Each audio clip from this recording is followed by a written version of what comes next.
Alors, je vais vous montrer tout simplement comment on fait les motifs de mosaïque crochet. On va faire le crochet après, mais je vais déjà vous montrer comment on fait notre propre motif et on ne va pas être condamné à suivre à chaque fois les modèles des autres et le faire nous-mêmes. Donc là, je suis fan de Seventeen, donc je vais faire un S, un V et un T, tout simplement.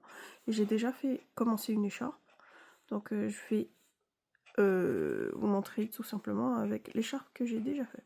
Donc le mosaïque crochet, souvent, c'est deux couleurs. Couleur numéro 1, ça va être mon orange là, du coup, juste pour le pattern. Et la couleur numéro 2, c'est là où je vais laisser vide. Alors, mon crochet, mon écharpe, il a 34 points. Donc, je vais faire 34 pour... faut pas dépasser. Donc là, c'est par 5, 10, 15, 20, 25, 30, 34. Donc il faut que mon modèle rentre dans ce truc-là. Donc pour faire un motif de mosaïque crochet, c'est quasiment comme pour tisser un tapis. Donc alterner une couleur, tac, tac, tac. Donc dans ce sens, quand tu fais du crochet, tu fais des lignes, hein, tu fais des lignes et tu alternes les deux couleurs. Tu fais une ligne d'une couleur, deuxième ligne d'une autre couleur, troisième ligne, tu reviens à la première couleur et ainsi de suite. Mais là, c'est version horizontale. Mais pour faire les lignes en horizontale, il faut faire, il faut alterner entre single crochet, c'est des mailles serrées et une bride. Ouais. Donc entre bride et mailles serrées. Donc entre single crochet, double crochet, quand c'est en anglais, je sais toujours pas comment, dans quelle langue je vais parler sur cette chaîne, mais en commençant avec le français parce que c'est beaucoup plus facile pour moi. Je verrai si je fais des tutos en anglais plus tard, mais on compte sur YouTube pour traduire correctement tout ceci. Après, je verrai plus tard s'il y a de la communauté dans une ou l'autre langue. On verra. Donc, pour faire les lignes verticales, il faut connecter les couleurs qui sont pareilles. Donc, par exemple, je vais faire un S. Pour faire un S, je vais utiliser mon crayon pour que vous visualisiez ce que je vais faire. Par exemple, je vais faire un S, un petit S. On va pas le faire trop gros. Par exemple, un S, un V et un T pour faire 17. J'ai mis juste au pif, hein, parce qu'il faut juste pas qu'on dépasse celui qui est là. Donc pour faire mon S, il faut que je connecte les couleurs qui sont pareilles. Après on peut le décaler un petit peu, mais là je vais juste faire grosso modo. Donc couleurs qui sont pareilles, les lignes qui ont des couleurs pareilles, c'est là et là. Je connecte de là et je descends là. Donc, et pareil, à côté, je connecte, et on peut en faire plusieurs, je connecte, et je peux descendre au fur et à mesure que de ce que je veux, en fait. Attends, ouais, c'est bon. Donc là, je continue, là, je vais décaler un peu parce que c'est la boucle du S, je fais vraiment au pif, hein. Et là, je vais faire comme ça, et vraiment le plus proche possible du motif où j'ai déjà que j'ai déjà. Bah le dernier, je vois pas trop.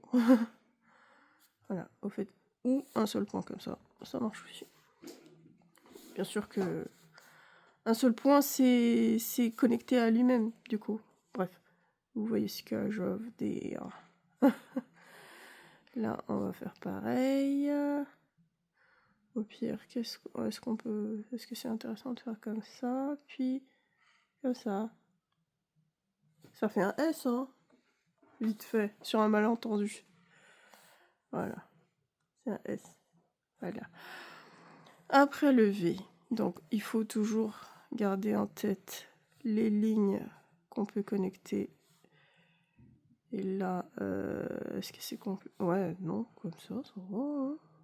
Comme ça. Même celui-là, il peut aller un peu plus loin. Ouais. Alors, on est là jusqu'à là, là. Et on va le faire un peu symétrique. On va pas se prendre la tête. On va juste aller dans l'autre sens. Où est-ce que... Wow. On va faire comme ça. où est-ce que je suis là? Là. Ça fait un V, mais pas symétrique. C'est pas, on n'est pas obligé. Hein. Et le T, au fait, j'aimerais que... Bon, on va le faire comme ça. Est-ce qu'on laisse un gros trait? Non, je vais faire plutôt un gros trait, puis un petit trait, et un gros trait. Enfin, gros, c'est comme ça. C'est l'épaisseur là qui va jouer après. Ouais.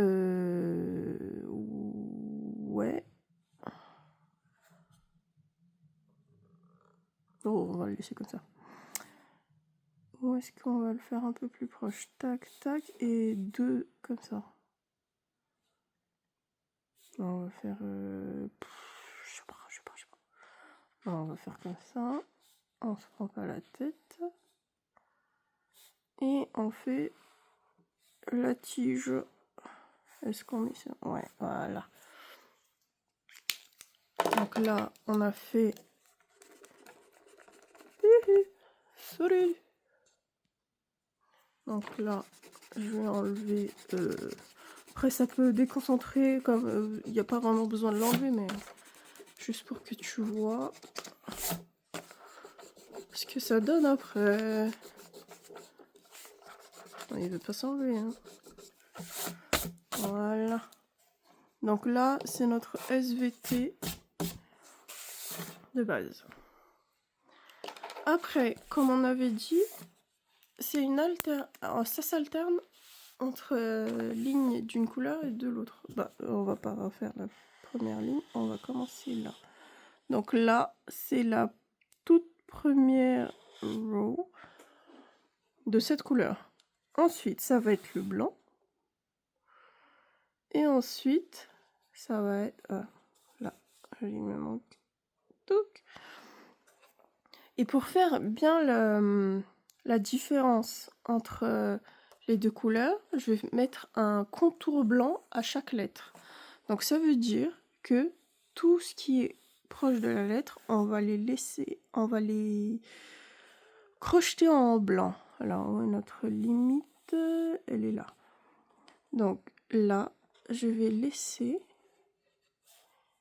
tout ça comme ça. Donc quand on va crocheter, on fait ça et on laisse un petit espace pour que le motif soit bien visible. On est là. Et vous faites ça partout en n'oubliant pas que il faut alterner tout le temps et pas se louper parce que le crochet ne peut pas... Attends. Tac, vous faites le truc qui s'arrête là. Tac, bah... Faudra être concentré. Attends. Ouais, voilà. En fait, on commence là et on s'arrête là. Tac, et schlock, ainsi de suite. Donc là, toutes ces parties que j'ai stabilotées vont être d'une certaine couleur. Donc là, on va laisser comme ça. Parce qu'il n'y a pas assez d'espace pour mettre les rayures. Donc là. Là aussi, on va laisser comme ça. Il y a juste là où on peut mettre un petit.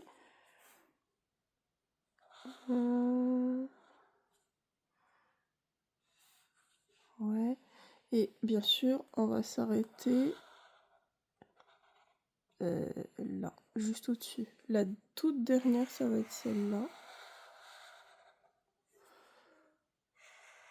On y va jusque là. Cette partie, c'est pas la plus difficile. Et même le crochet, il est pas dur en soi. Là. Ouais, est-ce qu'il y a un trou? On dirait qu'il n'y a plus de trou.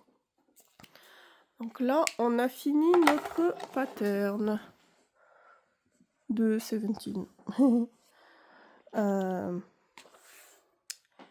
Donc, quand on va faire du crochet, ça va être un peu tricky. Au fait, il y a deux écoles. Il y a l'école des classiques, où à chaque fois, si t'es droitier, au fait, tu pars de droite à gauche à chaque fois. Si t'es gaucher, tu pars de gauche à droite à chaque fois. Et il y a moi. une autre école qui a la flemme de couper le fil à chaque fois parce que quand tu fais ta première couleur, tu arrives là, tu fais ta deuxième couleur, tu arrives là, mais pour que le crochet soit tout le temps de face, il faut le couper et recommencer à droite et refaire et refaire et refaire. Et moi, je vais te montrer comment moi je fais sans couper le fil et un petit peu plus de travail. L'ambidextrité, est-ce que ça existe ce mot? Mais savoir le faire des deux mains.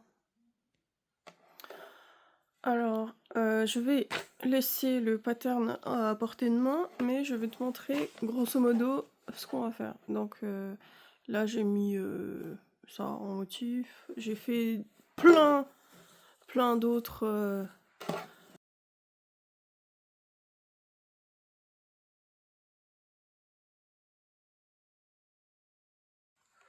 pour m'exercer, voilà, mais arrivé à un certain point, très vite, je me suis ennuyée et...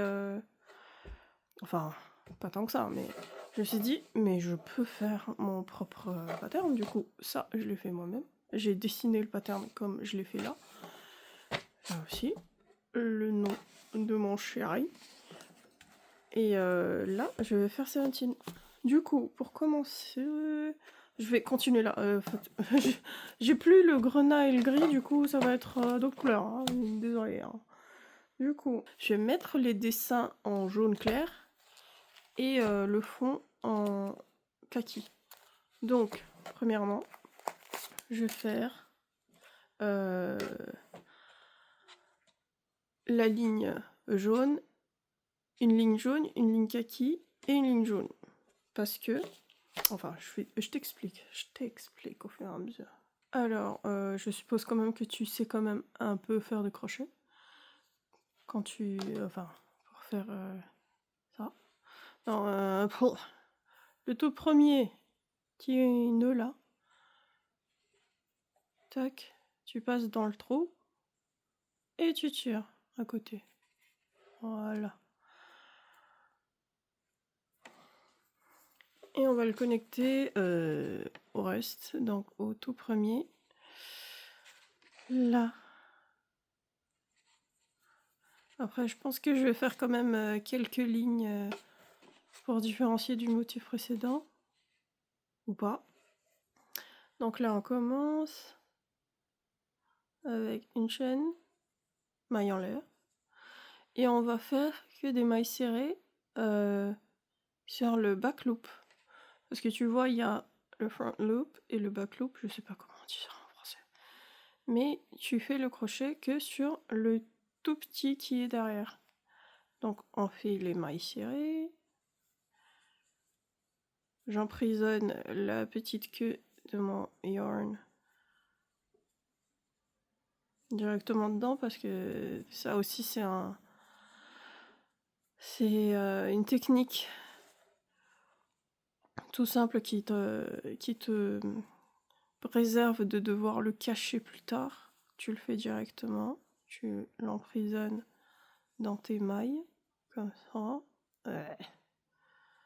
Je suis loupée. Alors, j'adore crocheter avec des fils en coton. C'est naturel et voilà. Voilà, je suis arrivée au bout. Je vais faire quand même 2 petits rangs pour faire la différence avec le précédent. Mais toi, tu peux, si tu veux rester droitier exclusif, tu tournes et tu recommences. Tu fais un autre, 2 autres lignes. Moi, personnellement, pour préserver la régularité et pour pas que ce soit dégueulasse comme ça sur certaines lignes, je vais continuer dans ce sens, mais je vais faire avec l'arme gauche. Il faut juste un peu d'entraînement, mais si tu sais déjà crocheter avec l'autre main, normalement ça devrait pas te prendre trop de temps. Et ce que j'ai remarqué, c'est que j'utilise des techniques complètement différentes avec ma main gauche ou ma main droite, par exemple. La façon dont je tiens le fil, la façon dont je tiens le crochet, c'est pas pareil, mais bon. On dirait que c'est un autre cerveau, au fait, qui marche. Parce que techniquement, c'est les hémisphères différents qui gèrent le côté droit et le côté gauche. Du coup, je peux quand même convertir quelques mouvements parce que je sais ce qu'il faut faire. Mais quant à l'exécution même, c'est complètement différent. Et même l'aspect est un tout petit peu différent aussi. Mais grosso modo, c'est beaucoup plus joli que si je retournais le truc, quoi. Non, attends, je vais te montrer que c'est pas aussi fluide avec la main droite parce que clairement, je suis droitière depuis que je suis née. Et je me souviens même plus de quand est-ce que je savais pas faire du crochet. Donc j'ai commencé très très très très jeune, par curiosité, clairement, parce que ma maman en faisait. Et voilà. J'en faisais au collège, en primaire, au collège. Et il y a eu des moments où j'ai arrêté parce que, bon, je savais pas quoi en faire, quoi. C'est un passe-temps. Mais là, je m'y remets parce que je me sens fatiguée de tout le temps bouger, tout le temps faire la danse.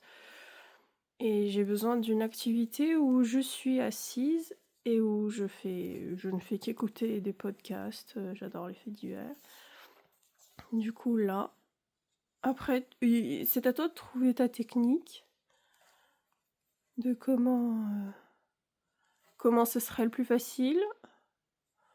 Mais je pense que un des trucs les plus durs que j'ai eu, les difficultés que j'ai eues de faire le crochet avec l'autre main, c'est vraiment de gérer la main droite, la main qui tient le fil.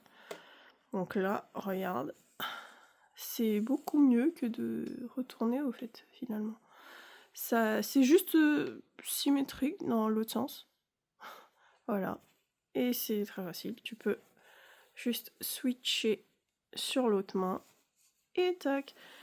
Et on dirait que tout en crochet est de face. Au fait, il y a comment on dit wrong side. Au fait, c'est pas à double face, c'est qu'à une face, au fait, tout simplement. Ton crochet après. Parce que de l'autre côté, c'est c'est l'horreur. Voilà. Et tu refais une troisième fois pour faire une petite bande de différence avec l'autre motif. Enfin, toi, t'as pas besoin de faire ça. Moi, j'en ai besoin parce que voilà. Donc, toi, quand tu le feras, si tu ne veux pas utiliser ton autre main, il faut couper quand tu arrives au bout et recommencer juste ici. Donc tu y vas. En général, ceux qui font des mosaïques crochet, ils font un froufrou au fait d'un côté et de l'autre, comme une écharpe par exemple. Où tu verras sur Instagram, sur les réseaux, il y a plein de personnes qui font du mosaïque crochet et qui font des petits froufrous à la fin sur les deux extrémités parce que je m'étais pas rendu compte au départ qu'il les coupait au fait le fil parce que je voyais que tout était fait de face, que tout à chaque fois il crochetait de droite à gauche mais je tiltais pas parce que je regarde des vidéos courtes, pas des tutoriels intégrales. Du coup j'avais pas remarqué que tout était fait de face.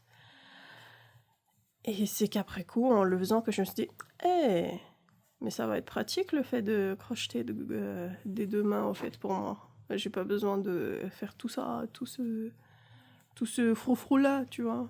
J'en ai pas besoin puisque je peux aller de gauche à droite et de droite à gauche comme je veux. Donc là, je vais mettre un petit frein Et je vais commencer à mettre la couleur de l'autre. Mince, ah, il est là. Et pas de placement de produit pour l'instant parce qu'on est inconnu au bataillon. On refait une petite boucle. Choc. Et on commence juste là. Tac. Introduction. Donc là, on fait juste une ligne entière de mailles serrées. Attends, je suis où là? Là. C'est très important de tout de suite cacher le petit fil. Allez, go.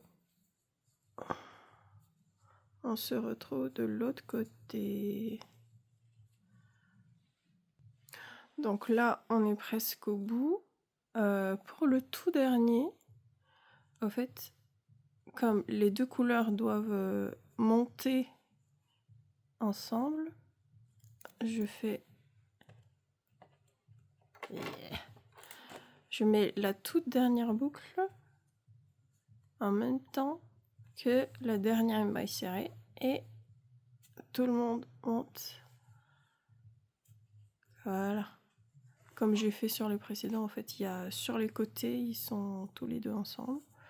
Comme ça, je peux monter ensemble. Et là, du coup, ça va être une ligne verte.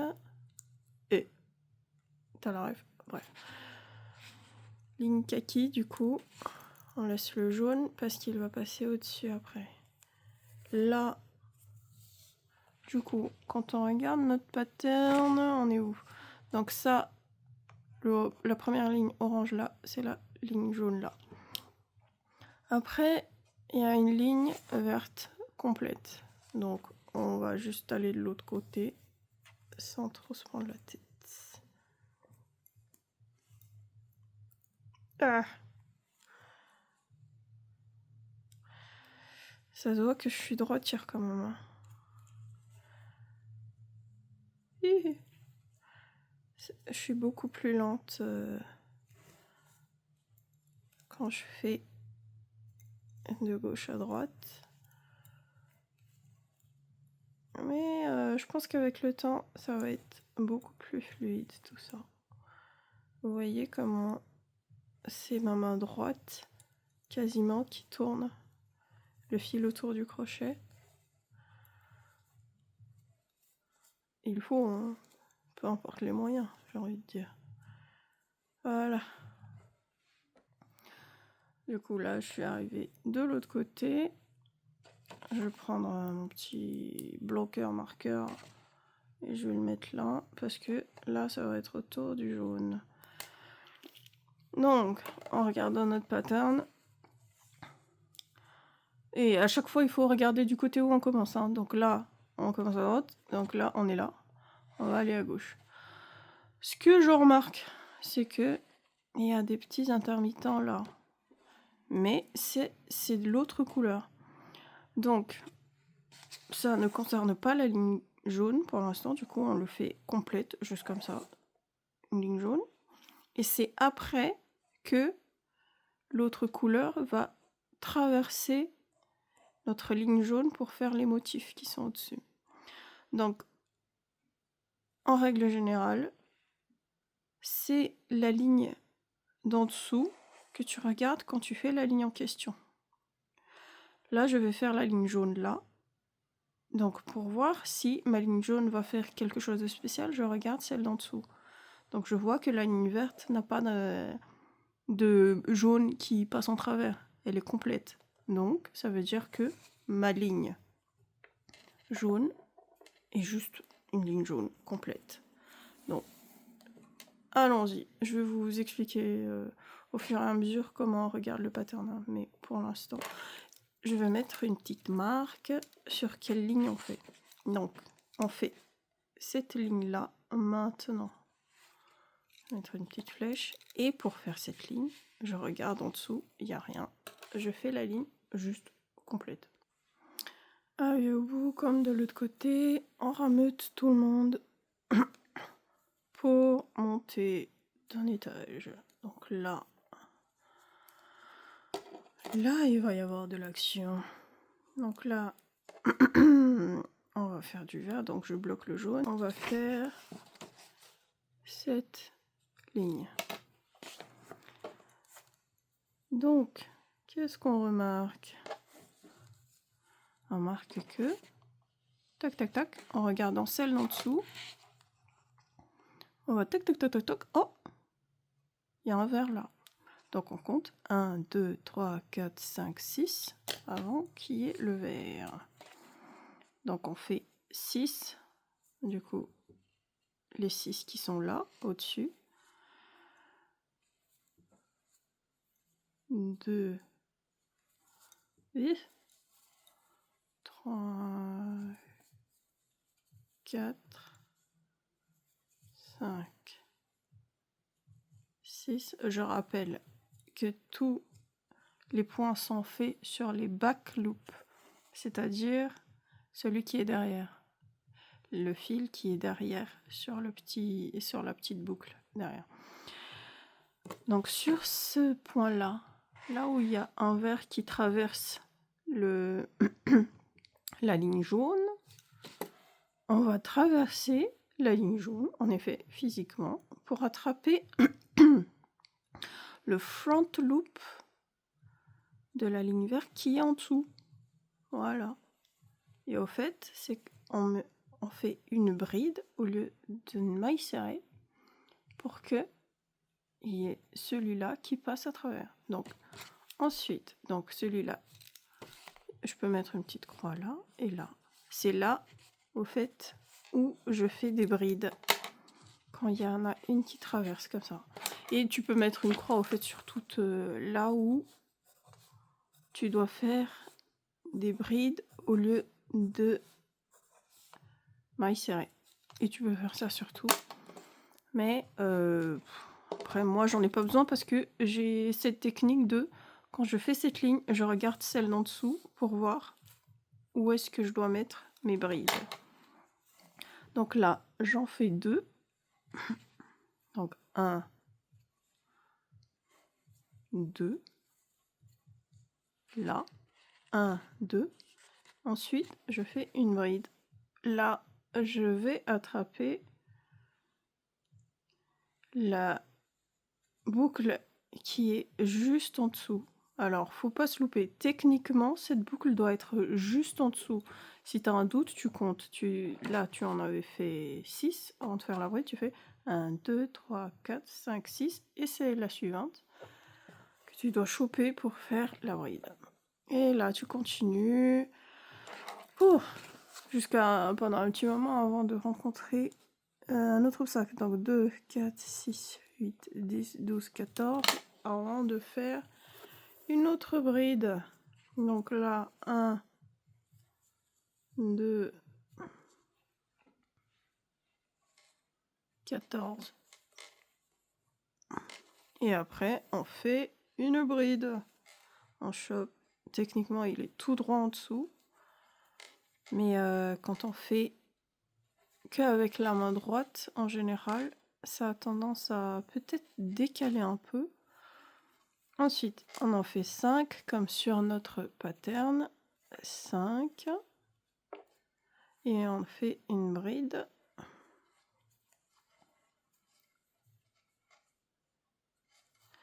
Et après, il en reste 2. Où est-ce que je me suis loupée? Pourquoi il n'y en a pas le même nombre? Alors, je viens de me rendre compte que j'en ai fait que 33 de points. Je crois que j'en ai oublié un au tout début là. Du coup, il n'y en a que 33. Du coup, je vais juste supprimer la dernière ligne qui est là.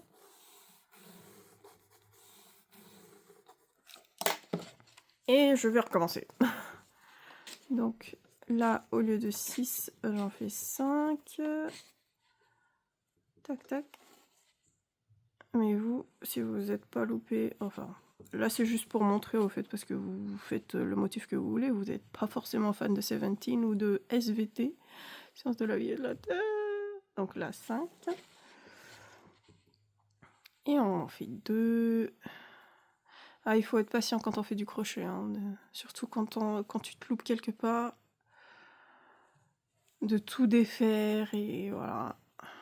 Donc c'est pas grave, on écharpe sur un peu. Ou au fait, ce que j'aurais pu juste faire, c'est en rajouter un, au fait. Mais flemme, vas-y, on va garder comme ça. De toute façon, c'est juste pour un exemple. Donc là, on a dit 14. Je sais plus où on en est. Du coup, 14 bride, 2 bride. Et on est où? Merde, pourquoi j'en ai fait 2? Non, 3, 4, 5 bride. Et il en reste 3, 1, 2, 3. 1, 2 et 3. Voilà, donc en résumé, soit vous faites des petits croix comme ça pour pas vous louper, parce que c'est vraiment très chiant de louper les points. Donc soit vous dites je fais cette ligne là, je mets une croix, à chaque fois qu'il y a une croix je fais des brides et le reste c'est des mailles serrées. Soit vous faites comme moi, quand je fais cette ligne je regarde la ligne en dessous et à chaque fois qu'il y a des couleurs qui changent je fais une bride. Donc là on va passer sur l'autre couleur. Donc là je vais mettre les petites croix au cas où voilà, vous faites les petits croix sont au-dessus des couleurs qui ont changé. Donc là, on passe sur le jaune. On fait cette couleur-là.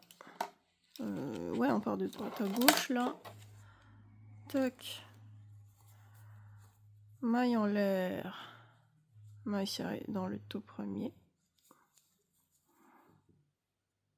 Tac. Alors, qu'est-ce qu'on doit faire? Alors, on fait celle-là. Tac, tac. Là, il y a des couleurs qui traversent l'autre couleur en dessous. Donc là, là, là, là, là, là, là, là. Et le reste, c'est tout vert. Donc, faut compter. 1, 2, 3, 4, 5, 6. Avant de faire 2 brides.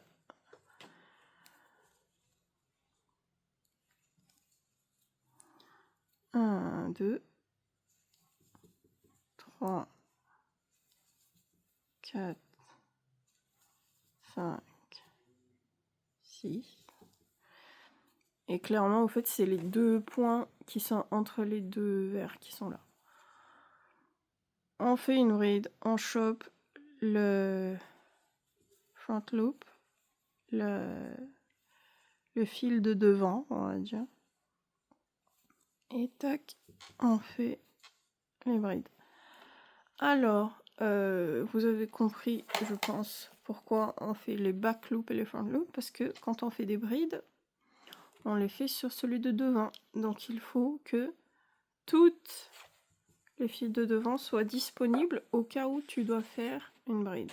C'est pour ça que quand on fait les mailles serrées, c'est sur ceux qui sont derrière, comme ça. On ne sait pas si quelque chose va passer devant, si mailles serrées. Mais voilà, c'est ça le concept au fait.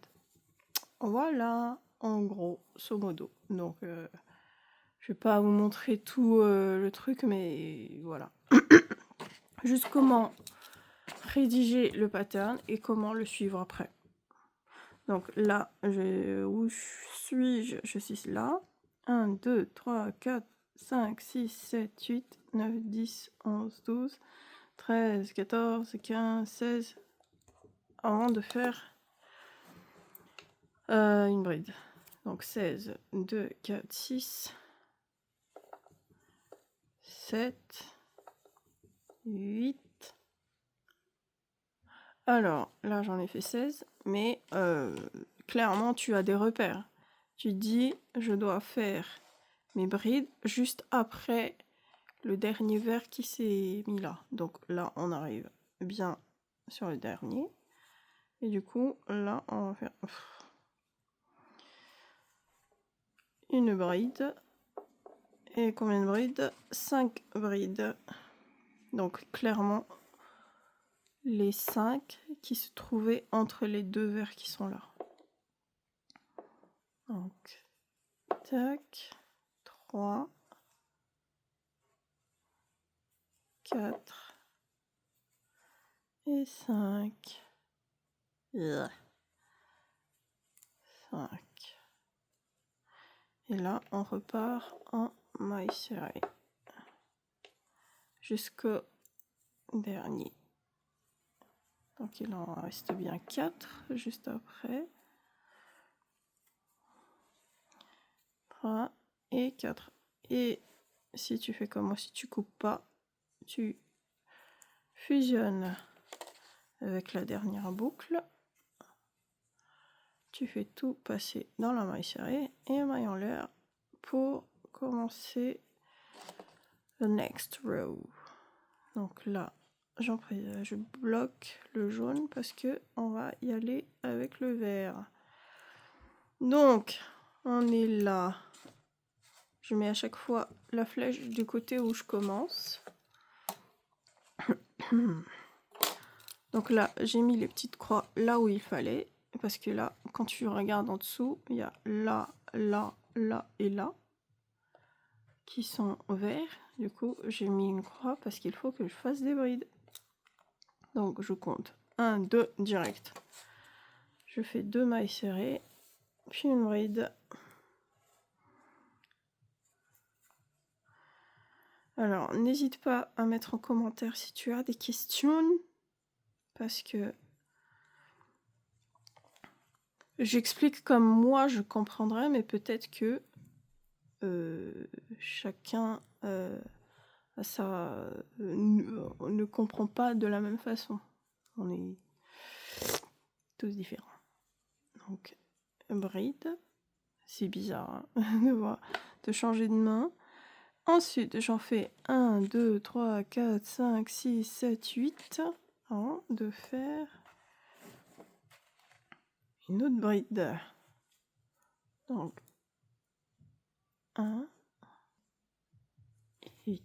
L'avantage d'être ambidextre, c'est... enfin, je suis pas ambidextre de tout, hein, j'ai appris... je me suis forcée à apprendre.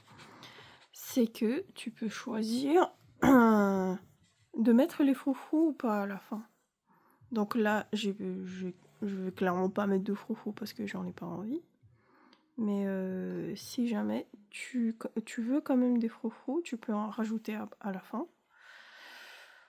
Ou si tu veux pas, bah, t'en auras pas. Voilà. Voilà. Et on continue. Il nous en faut combien là? Beaucoup. Après, t'es pas obligé de compter parce que tu vois clairement que le prochain verre bride, c'est juste au-dessus des autres que tu as déjà fait. Donc là, pas vraiment besoin de compter, tu y vas quoi. Hein?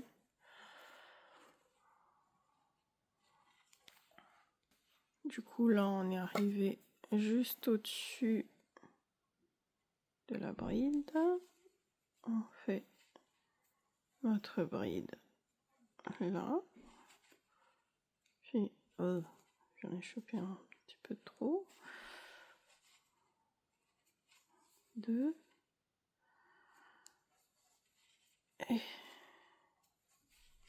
Et la deuxième bride. Et on va jusqu'au bout.